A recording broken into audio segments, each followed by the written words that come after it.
এত আনরোমান্টিক একজনকে সে বিয়ে করতে যাচ্ছে।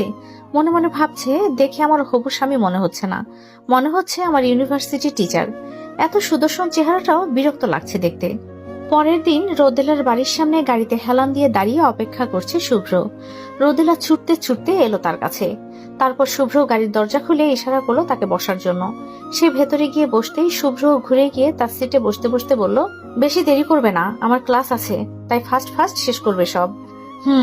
বিরক্তি নিয়ে বলল সে। মনে মনে বিড়বিড় করছে, আসারই বা কি দরকার ছিল, বাজে লোক একটা, আমার সব আশা শেষ করে দিল। শপিং শেষে রোদেলাকে আবার বাড়িতে ড্রপ করে দিয়েই চলে গেল শুভ্র। রোদেলা বাড়িতে ঢুকেই চেঁচিয়ে সবাইকে ডাকতে লাগলো, আব্বু, আম্মু, কোথায় তোমরা? এক্ষুনি আমার সামনে এসো। আয়েশা চিন্তিত হয়ে ছুটে এসে জিজ্ঞাসা করলেন, কি হয়েছে, এভাবে চেঁচাচ্ছিস কেন? আব্বু কোথায়, ডাকো তাকে, আমার কথা আছে। রাগে ফুসফুস করছে সে। তার রাগের কারণ একেবারেই ধরতে পারছে না আয়েশা। তোর আব্বু এখন অফিসে, কি হয়েছে আমাকে বল। আম্মু, ওই লোকটাকে কিছুতেই বিয়ে করব না। মানে কি, কি বলছিস এসব? কেন করবি না? জানো আম্মু কতটা রসকসীন মানুষ এই লোক, আর তার কোনো সময় নেই এই বিয়ের জন্য। সে শুধু আমাকে একটা বিয়ের বেনারসি কিনে দিয়েছে, ব্যাস। আমি বললাম আমার আরো কিছু কেনার আছে, আরো অনেক কিছু দরকার আছে। সে বলে কোনো দরকার নেই, এটাই এনাফ। How rude! দুদিন পরে আমাদের বিয়ে, আর তার সেটা নিয়ে কোনো আনন্দ, উত্তেজনা, উৎফুল্লতা কিচ্ছু নেই। তার না আছে কোনো সময়, আর না আছে কোনো ফিলিংস।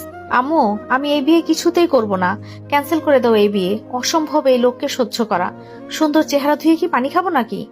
একদমে কথাগুলো বলে সে হাঁপাতে লাগলো। আয়েশা মেয়ের মুখে এমন কথা শুনে কি জবাব দেবেন তা ভাবতে ভাবতেই কিছু লোক এসে ঢুকলো বাড়ির ভেতরে আর বলল, ম্যাম, আপনার পার্সেল।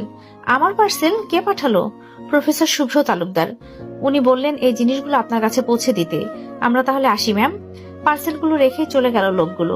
রোদেলা পার্সেলগুলো খুলে দেখতে লাগলো।